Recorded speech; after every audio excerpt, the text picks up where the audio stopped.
Assalamualaikum, selamat pagi. Tinggi kamera bagi kita hari ni. Ya.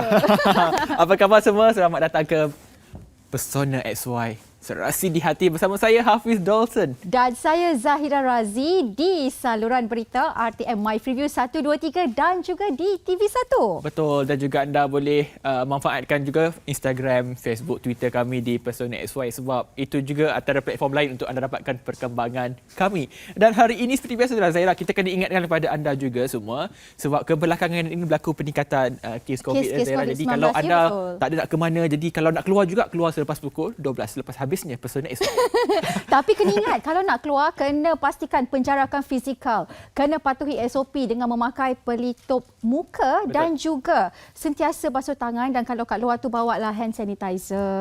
Betul. Itu benda wajib lah. Jadi norma baru kan. Jadi dan juga hari ini Zahira, sedar tak sedar sebenarnya hari dah 10 Oktober 2020. Dah 10 hari dalam bulan 10 hari bulan 10 2020. Cantik juga tarikh ini sebenarnya. Ya, tarikh untuk yang nak mendirikan rumah tangga mungkin jadi saya ucapkan selamat pengantin baru kepada semua yang bernikah hari ini. Dan juga hari ini juga merupakan Hari World Kesihatan Mental Health Day ataupun Hari Kesedaran Kesihatan Mental Sedunia yang disambut secara global dan juga antarabangsa, dan juga pentingnya untuk kita tunjukkan kepada anda bahawa ada pasangan-pasangan yang berdepan dengan situasi berkaitan dengan kesihatan mental ini. Ya, betul. Tiada rahsia antara kita. Itu topik yang akan kita bawakan kepada anda. Dan hari ini kita akan bersama dengan pasangan yang sangat istimewa yang akan berkongsi dengan anda bagaimanakah situasinya, bagaimanakah mereka mengatasi situasi untuk kesihatan mental itu sendiri. Tapi jangan ke mana-mana sebab kita akan bersama dengan mereka selepas ini. Ya.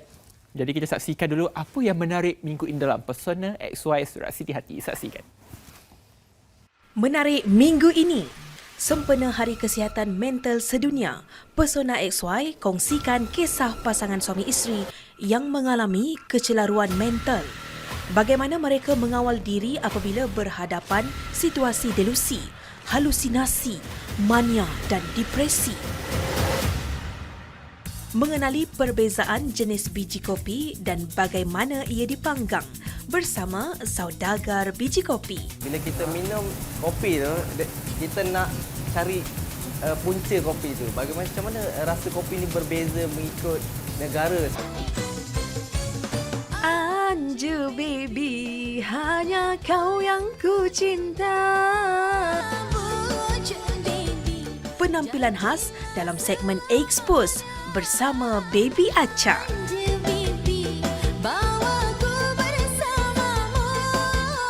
Baik, bertemu kembali dalam Pesona XY. Hari ini hari-hari yang ceria untuk kita sebenarnya. Setiap Sabtu kita kena sengih je memanjang kan. Baby Anja. Ya, saya nampak siapa baby, siapa Anja. Jangan panggil baby dekat sini. Bahaya. Bahaya. Kata tak ada rahsia antara kita. Antara kita je lah rahsia, orang lain tak payah. Okey, Zahira ni mengusiklah sebab hujung nanti kita akan persembahkan anda dengan Baby Acha dengan lagunya Baby Anja. Tiba-tiba macam pegang lutut je. Awak kenapa awak risau ke? Tak apa. Nanti kita PM tepi. Baik. Hari ini adalah Hari Kesedaran Kesihatan Mental Sedunia ataupun World Heart Mental Day 2020 Zahira. Ya. Penting ya sebab kalau kita lihat secara hakikinya dan juga secara kajiannya menunjukkan bahawa rakyat Malaysia khususnya sudah pun menerima tentang kesedaran kesihatan mental. Betul. Bukan lagi macam zaman dahulu yang kalau kita nampak orang tak sihat ke, orang depression dan sebagainya, kita terus kutuk, kita terus caci dan sebagainya. Tapi sekarang dah berbeza. Dan perlunya kita maklumkan kepada semua bahawa mereka juga perlukan bantuan daripada kita semua. Ya, dan tak boleh marah-marah, tak Jangan boleh marah. terus bila mereka meluahkan perasaan itu, kita tak boleh terus cakap dia ni orang tak betul ataupun dia ni gila. Yang kata pendeknya lah kan.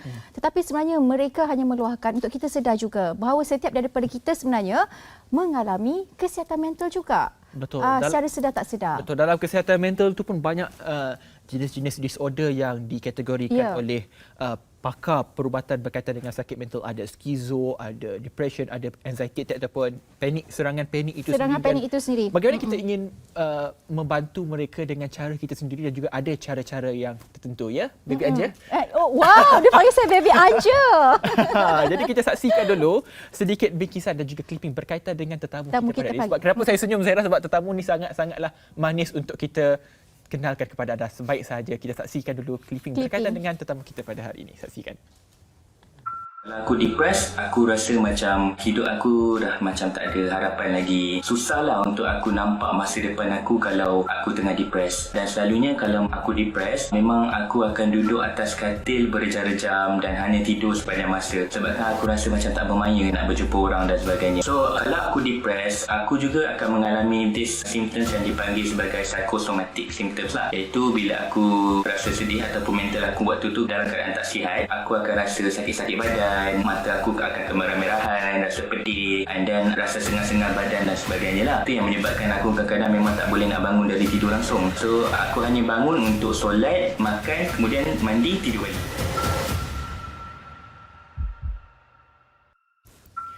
Baik, itu dia sedikit berkisah berkaitan dengan tetamu kita. Tapi gambar tu zaman dia rambut pendek lagi. Rambut pendek lagi. Hari ni rambut dia cantik, tak macam rambut Hafiz. Beralun rambut dia panjang. Kita perkenalkan tetamu kita yang saya cukup tak sabar nak interview dia untuk temu bual dia sebab lama dah saya menantikan kehadiran beliau di sini. Ya. Muhammad Faris Nazrin Khairun Nazir merupakan pejuang schizoaffective disorder dan juga isteri beliau Nur Jihada Ibrahim dan juga merupakan depression survivor. Dan Jeda, kita panggil Jeda. Panggil Jeda. Oh, saya teriak macam Jedi. Yeah. Wow. Okey, dan hari ini bila topik tiada rahsia antara kita, bila kita mengangkat tema dengan kesihatan mental, kesejahteraan minda yang menjadi tema untuk tahun ini, sebenarnya untuk memberi ruang kepada anda untuk mengenali dengan lebih dekat bagaimana untuk mengatasi kesihatan mental itu sendiri, walaupun mereka belum lagi habis daripada frasa-frasa itu, tetapi mereka mempunyai kekuatan yang sangat luar biasa untuk kita perkenalkan kepada anda. Betul Zira. Dan kalau ikutkan, kita pernah menjemput tetamu tapi pasangan suami isteri ini mungkin isterinya mengalami depression, suaminya okey, tapi hari ini dua-dua mengalami satu kita kata melalui satu fasa yang sama dan juga satu fasa yang sukar untuk kita terima, tapi sebenarnya mereka ini boleh berjuang sehingga mereka ini dianggap sebagai pejuang ataupun designated survivor. Ya, Dan juga kita perkenalkan terus sekali lagi Faris. Apa khabar Faris? Dan juga pasangan beliau Jeda. Apa khabar? Nama cantik, merupakan jihad lah, betul lah mereka ini pejuang. Baik, saya boleh mulakan dengan Faris terlebih dahulu sebab kita tak pernah lagi menembual pesakit skizo ini sendiri, dan mungkin selama ni kita dengar skizo itu sekadar perkataan saja. Mungkin kita nak tahu juga Faris, sejak bila Faris dikategorikan ataupun didiagnos sebagai skizo itu sendiri? Saya mula diberi diagnosa pada tahun 2016. Tapi simptom tu saya dah lama rasa sejak umur saya remaja lagi. Waktu tu umur lebih kurang dalam 15-16 lah. Saya dah mula rasa macam realiti ni teruk lah. So apa kata kalau kita jump to another alternate reality saya. Dan dalam alternate reality saya tu memang ada pembisik-pembisik dan juga kawan-kawan saya yang lain lah. Itu yang buatkan saya terpisah dari realiti. Maknanya dia akan berhalusinasi. Delusi dan sebagainya. Okey, macam Jeda sendiri kan, dikabarkan kalian mengenali antara satu sama lain melalui Facebook, di mana melalui perkongsian kesihatan mental itu sendiri. Ini kita nak kongsi rahsia tu. Tak ada rahsia antara kita. Okey, macam mana tertarik untuk mengenali Encik Faris sendiri?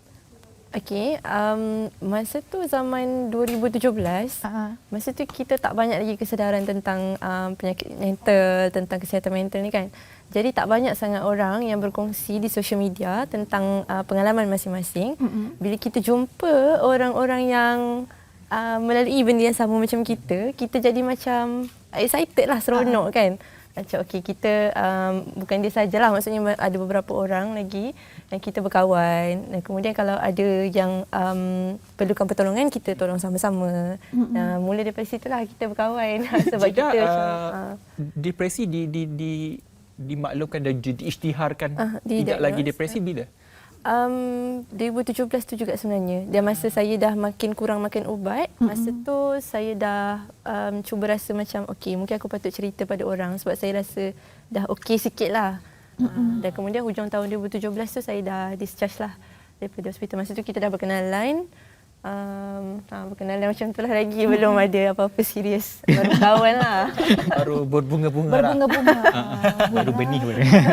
Okey, usia perkahwinan mereka adalah 2 tahun setengah ketika ini, alhamdulillah. Dan Zahira, kalau kita pernah interview, temu bual pakar-pakar rumah tangga dan sebagainya, katanya 5 tahun usia perkahwinan itu adalah ujian pertama, kemudian ikuti 5 tahun berikutnya lagi. Tapi apa kalau kita lihat kepada pasangan ini berdepan dengan situasi sukar ini, bagaimana sebenarnya kalian berdua berdepan dengan satu situasi yang mungkin ketika mana suami Jeda dalam keadaan skizo itu, apa sebenarnya Jeda lakukan untuk memastikan bahawa okey, aku boleh tangani isu-isu ini dalam usia perkahwinan yang 2 tahun setengah ini? Okey, pertama sekali cuma sekadar pesanan untuk penonton di rumah. Kalau kita cerita ni, ini cuma perkongsian daripada kita. Setiap pejuang adalah berbeza, jadi mungkin apa yang pengalaman kita ni tak sama dengan apa yang mereka boleh lakukan dengan pasangan mereka lah. Jadi kalau macam dalam kisah kami berdua ni, Faris dia lebih pada kalau episod depression dia datang, saya perlu biarkan dia bersendirian. Saya tak boleh terlalu macam nak engage into deep conversation dengan dia ke. That's not the time. Macam saya dulu, masa saya depressed dulu, saya tak boleh orang tinggalkan saya sendirian. Jadi masa awal-awal kami kahwin, saya ingatkan saya kena ada dengan dia. Kena selalu macam di sisi dia. Tapi sebenarnya dia tak macam tu. Jadi nak kata setiap orang adalah berbeza. Dan kalau kita macam dalam pengalaman kami memang macam tu, saya perlu biarkan dia bersendirian, take his time and bagi dia jalankan coping mechanism dia, apa yang dia perlu buat untuk diri sendiri. Dan kalau ada masa-masa yang dia boleh untuk didekati, baru kita akan dekati dia lah macam tu. Difahamkan paling lama 2 bulan tidak berkomunikasi. Setakat ni paling lama 2 bulan lah. Tapi taklah tak komunikasi langsung. Ada, cumanya yang penting sahaja. Macam umum pun tahu komunikasi ni memang penting dalam sesebuah perhubungan kan. Macam kalian bila tadi kata mengambil masa 2 bulan untuk memberi masa untuk each other. Adakah itu satu-satunya cara yang kalian praktikkan untuk merapatkan kembali perkahwinan itu? Kalau sebenarnya yang paling penting adalah komunikasi waktu kita stabil. Dia macam kalau 2 bulan tu sebenarnya yang kita tak communicate sangat tu, itu sebenarnya macam sesuatu yang bagus sebab semasa dia stabil, kita berdua stabil, kita dah communicate banyak dah sebelum tu. Misal kata macam kalau episod ni berlaku, apa yang Jeda kena buat ataupun apa yang Jeda tak boleh buat.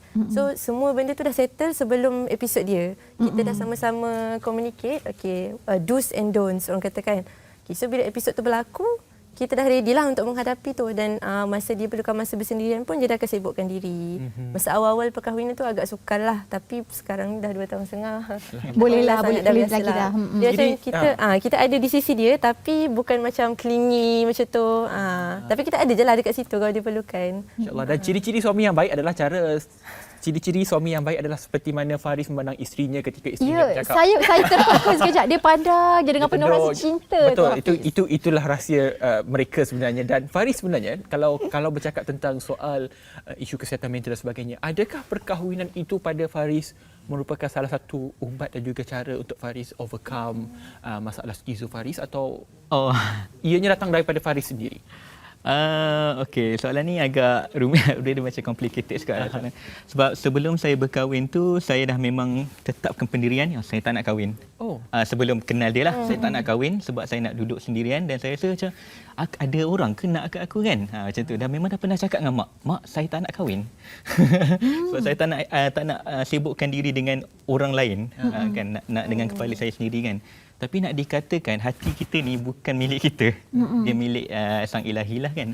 Di satu hari tu saya memang terjumpa dia dan saya tak anggap dia sebagai cure ataupun satu remedy untuk saya teruskan berjuang ke apa.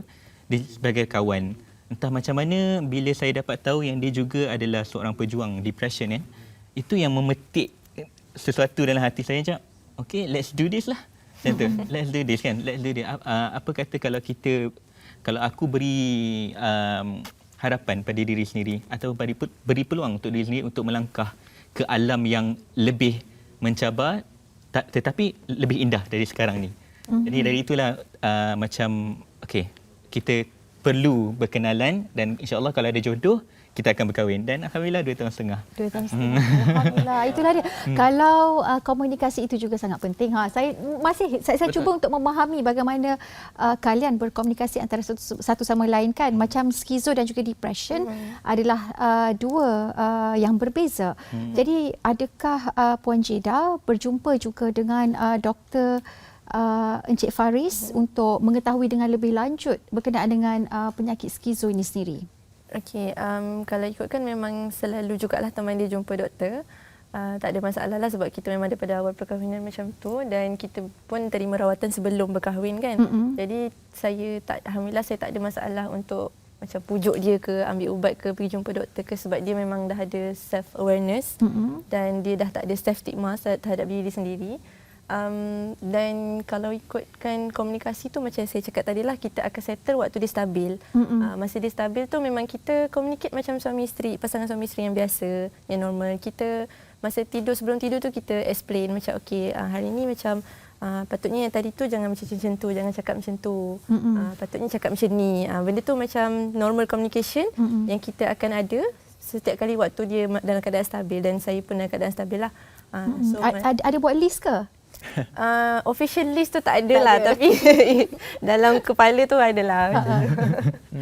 Betul lah, orang kata jodoh, ajal, maut itu semuanya di tangan Tuhan. Dan dalam surah An-Nur juga ada mengatakan bahawa wanita yang baik itu diciptakan untuk lelaki yang baik. Dan begitulah sebaliknya, dan inilah bukti yang kita tunjukkan kepada anda bahawa inilah merupakan pasangan yang orang kata sama cantik, sama padan dengan kelebihan masing-masing. Namun banyak lagi kita nak korek, walaupun tak ada rahsia antara mereka berdua, ada juga rahsia-rahsia lain yang kita nak cuba cungkil untuk buktikan kepada anda bahawa mereka ini adalah cukup indah untuk dipaparkan kepada anda. Jadi kita berehat seketika, kembali selepas ini dalam Pesona SY.